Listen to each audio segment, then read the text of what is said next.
Hi, I'm Isabella, and I recently came to the realization that life is just a little bit too short, so I decided to become a burlesque dancer by the name of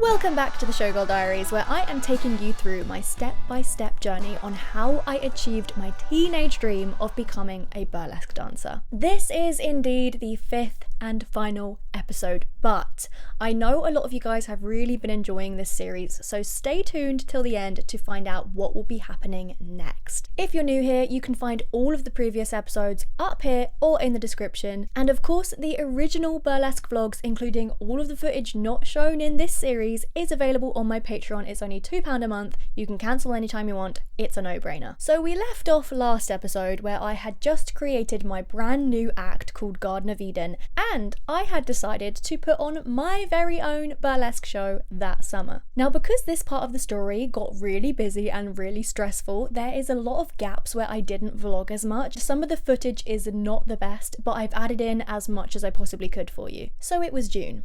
I quit my waitressing job, I took some time off of YouTube, I put all my side businesses, projects and goals on hold, and I knuckled down to produce an entire burlesque show single-handedly. And because I know you're wondering, I did have savings, and I was also earning around £900 a month from YouTube and other income streams during this time to sustain myself. Now, I had never put on a show before apart from small little theatre projects at university, so this whole thing was a learning process. I had absolutely no clue where to start, so what I did was I just made a big list on my laptop of all the things that I could possibly think of that would go into making a show. And from there, I figured out what kind of help I'd need and how much I would need to sell in ticket sales in order to afford actually putting on the show and to be able to afford paying everyone fairly. After my calculations, I could see that I probably wasn't going to make much profit at all, if anything, but the main reason that I wanted to put on this show was to prove to myself that I could do it, and also as a way to bring together and celebrate all of the amazing performers and friends I had met along my journey. I was also very fortunate that I had access to a venue to put on a show, so I thought it would be silly not to take the opportunity. So yes, fortunately I had a family member who owned a venue which had a stage for live music. It was beautiful and perfect, and it would just be perfect for a burlesque show, so venue sorted. I chose a date, Friday 7th of July, and I booked 6 performers, all of whom were either my friends or performers that I had gotten to know along the way. So I of course had my flatmates Foxy and Roxy for Rocks doing drag, and doing burlesque I had Puppin Dever, who ran the burlesque course I took, La Contessa Casanova and Honey Diamond, who are 2 performers that I met during the beginning of my journey, and Dusty Dumois, a local performer that I had met through mutual connections. I also got Foxy for Rocks to be the host. I got a fabulous lady called Emily to be the stage kitten, which is essentially like a stage manager. They set up the stage for each performer and collect all their costume pieces afterwards. And I got a DJ called Alfie to run the sound and music and to DJ after the show. Over the course of about 2 months, I created a show plan, a budget, an events page, a tech sheet, an ASM sheet, running order, marketing strategy, sorted the music files, planned the tech rehearsal, wrote a speech, handled all the other admin and various tasks, and hoped and prayed that people would buy tickets and turn up. Because I knew the budget for the show was going to be really tight, I tried to save money where I could. I was initially going to get my poster designed, but I had a Canva account which I use for my YouTube thumbnails, so I thought I would have a go at designing my own poster. Okay, I finally finished my poster and this is what I've come up with. This has taken me so freaking long. Also, Canva is a little bit buggy sometimes. This, if anyone's wondering, is the template I used. I have blacked out some of the information here. I do want to explain some things though, because I feel like I look really conceited, but do you know what? This might be the only show of my own that I ever put on. Also, I might never get the opportunity to have myself front and center in a poster ever again. So hell yeah, I'm gonna put myself on the front. It's my own show. I'm working so hard on it. This was a dream of mine. This is my moment. Heck yeah, I'm putting myself on the front. There was also a logistical reason for it though. This picture is like the only one I like of myself, and it's like cut off at the top, so it kind of has to line up at the top of the page. So that is my poster finished. So now I'm just going to get back to my show plan and refining my running order. At the moment, a lot of the burlesque community are trying to change the way that burlesque shows are cast, particularly the bigger shows. It seems that the highest paid and the most booked burlesque dancers are usually white, young, slim women. This is probably because this is the stereotype that most people picture burlesque dancers to look like. This is a problem because burlesque covers a huge range of different ethnicities, different sizes, different genders, older age groups as well, who are not represented as much in the mainstream. Most of the burlesque community are aware of this and trying to change that. A lot of BIPOC performers, which stands for Black, Indigenous and Other People of Colour, are raising their voices across social media and demanding that we put an end to all white, all slim casts. On my short journey so far, I had unfortunately only met 3 performers of colour up until this point. I do want to point out that it is a fact that there are more white performers, especially in the southeast of England, so naturally most of the shows that I was in had more white performers in them, regardless of the producer's efforts or desire to try to represent diversity. Most of the people that I have met who put on small independent shows do make a conscious effort to include as much diversity as possible, so I don't think that the problem lies with small independent shows as much. It seems that most of the community have beef with the larger scaled shows for casting all white slim casts. So this is where I feel it's important to address how my show was cast. My show was very small. It was mainly for friends and family, and I wasn't even sure at the time if it was just going to be a one-off event or if it maybe could potentially become something more regular, but I still felt it was important to represent as much diversity as I could. Now this was difficult because my priority for the show was to celebrate my performer friends and peers who I had met along my journey. I could only afford to hire 6 performers,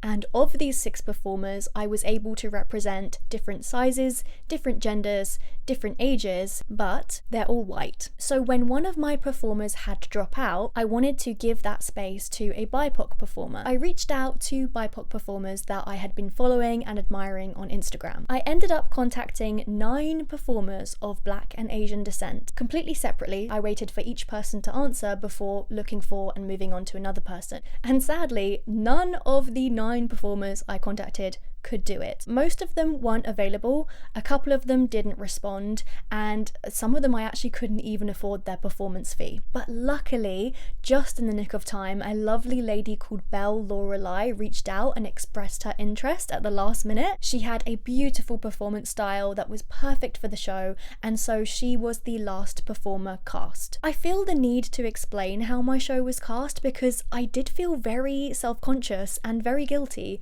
that I ended up with an all-white cast. And I have to admit, I was concerned that people would see my poster and heavily judge me for it. I thought people were going to think I was ignorant or racist or self-absorbed. I felt like someone was going to call me out. Got really in my head about it. Nobody did end up calling me out. Maybe I just made it a bigger deal in my head. But I definitely know that I'm not the only person that has felt this kind of guilt and worry about their show ending up all white. Now, in my heart, I believe there was nothing wrong with my cast, considering the context of the show. But say my show was to become a regular show, then I do think it would be unacceptable to have fully white casts all the time. I hope that more people of colour will take up burlesque because it's clear that we are lacking that in the community, at least where I live in the UK. So if you are a person of colour and you are thinking of taking up burlesque or any other performance art, please do. We need you to represent. If I ever did put on regular shows, it would be very important to me to have casts that are as varied and diverse as possible. Back to making my show. So I'd actually already had all my posters printed at this point with the original cast, but I did update the poster with the new cast member for all of the online stuff and all of the social media posts. It was now 1 month before my show.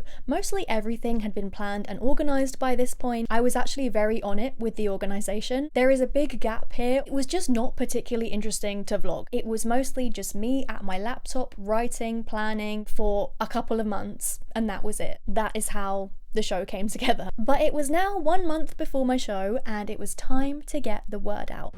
So I'm just out and my task for the day is to put up posters around town, which is actually quite difficult because a lot of places won't allow you to. Just a few places that I know have like bulletin boards where you can put posters. Then I'm just going to be literally going into shops, being as nice as possible and asking if they'll let me put my poster in their window.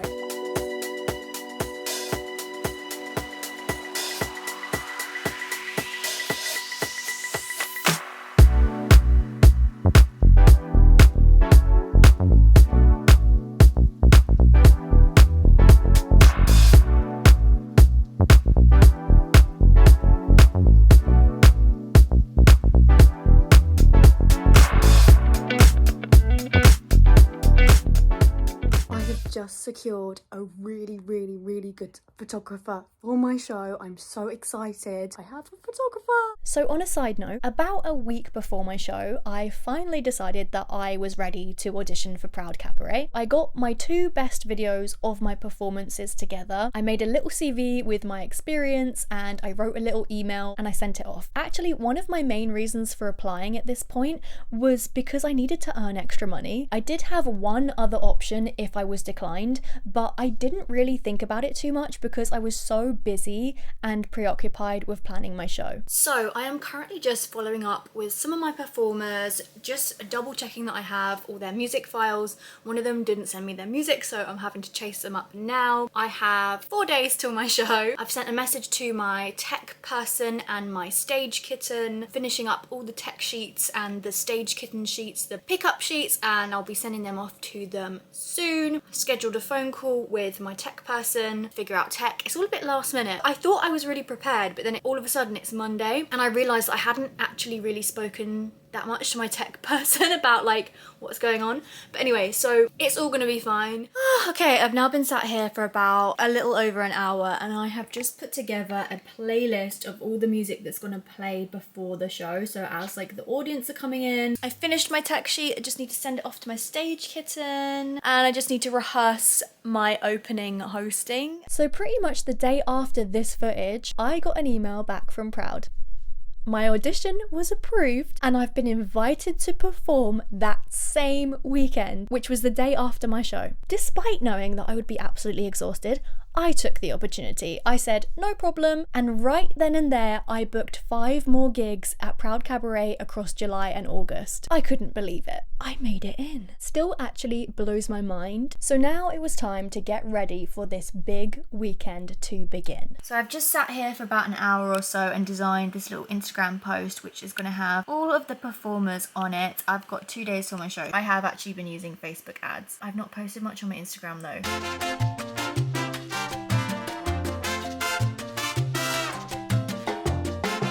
So that is done and packed. So that is all my burlesque stuff packed. I now have to bring a suitcase and a giant bag whenever I do both my acts. I still haven't found a good way to transport my feather fans. Because I have so much costume stuff to take, I barely have any space left to bring like actual normal clothes because I'm going to stay overnight. So I also need to bring like overnight stuff, so I'm probably just going to throw it all in a backpack and just pack very lightly. There are traveling showgirls and stuff like that who like travel all around. I don't know how they do it because just to pack the amount of costume, hair, shoes that you need for your acts doesn't leave any room for just like normal clothes, normal stuff that you need. This is just a cabin size suitcase and I'm definitely gonna need a bigger one. So it was show day. You'll have to forgive my terrible attempt at vlogging. I was extremely stressed and busy because I was not only the organizer of my show, I was also performing 2 acts in it, and I would also be opening and closing the show with a speech in front of my friends and family. So I was nervous. I picked up the camera when I could, but I had to prioritize the show. And in case you're wondering, there were certain family members that I did not invite because I was not comfortable with them seeing me prancing around in lingerie, as I'm sure you can understand. So Foxy, Roxy and I got there nice and early to set up and get ready.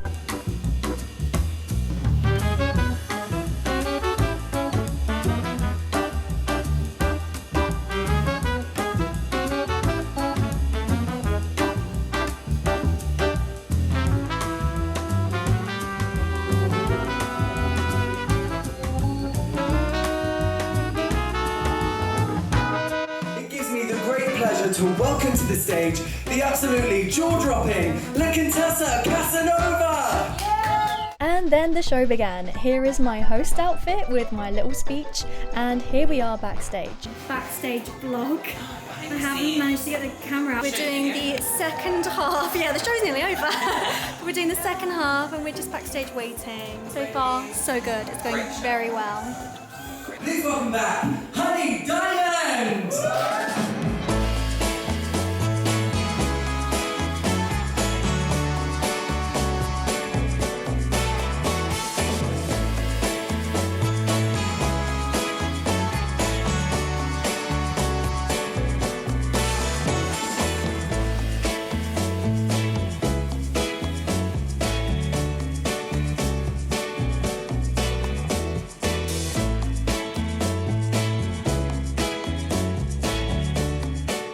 Now, although I didn't get a whole lot of footage, I did get some incredible photos from our photographer Jeff Pitcher and his partner, who very kindly took all these wonderful photos throughout the show.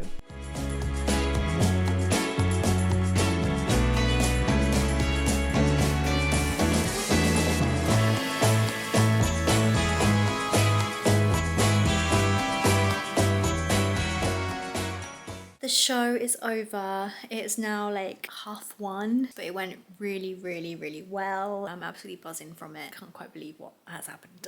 It was such a heartwarming day. A lot of the customers came up to me afterwards and said hello, and I've got to do both my performances again at Proud Cabaret tomorrow. We'll be back on the grind, the showgirl grind. So the next day came and it was time to get myself home and get myself ready for my debut performance at Proud Cabaret. As it was my first time officially performing there and being paid for it, I didn't take my camera. I wanted to respect the other performers in the dressing room. I didn't want to add more stress because I was already nervous, but I did get lots of footage from the following shows I did there. Also, side note, but very important, shortly after I started getting booked there, my flatmates David and Alex / Foxy and Roxy for Rocks also got hired to perform drag there, which was just crazy to us. The fact that less than a year ago we had all three of us just moved to Brighton and dreamed about maybe one day performing at this venue. By July, here we were, living our dreams and goals. We could not believe it. Like, we had to keep like pinching ourselves and looking at each other and being like, can you believe this? How did this happen? Like, how are we all three of us here?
Hi vlog. How's the night going? We're just outside having a bit of a vape and a drink. Just done this. Tonight has actually been the craziest night. I know. About 4 hours ago we weren't even doing the show. I know. And then we literally all like got home, got ready, got here.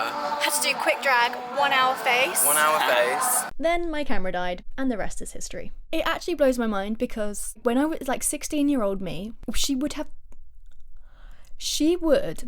have screamed, she would have cried, she would have probably faint. I wasn't much of a fainter, but she would explode with happiness and excitement. She would just be like, so I, like, to me, like, this is just me doing this for my past self because I was such a miserable teenager. I'm going completely off script here. I don't know if anyone remembers my videos from around that time. It's actually when I was like 17, 18. I would make videos about like my social anxiety and like how I was having a terrible time at college. I would just dream one day I'm gonna be a burlesque dancer, you know? That dream would come and go over the years, but to know that I have done that for myself, like 17/18-year-old me, that era of my life who was just miserable. It's weird because 10 years on now, it didn't really feel the same as it would have back then. I was really excited and grateful and like couldn't believe it, but I don't know, maybe I was just I've been in a funny place the past couple of years in my life,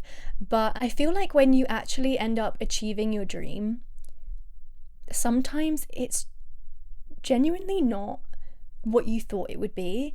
And there was also once upon a time, my dream was also to be a YouTuber, and I also somehow made that happen. But now, in the perspective I have now, at 27 years old, it's changed and it's different, and those dreams have changed within me. And although I feel so accomplished to have achieved that dream, especially of doing the burlesque, it's not as fulfilling as I thought it would be, which is really, really hard to tell you. It doesn't feel like my be-all and end-all. I have new dreams now. Also, I'm like, is this truly what I want?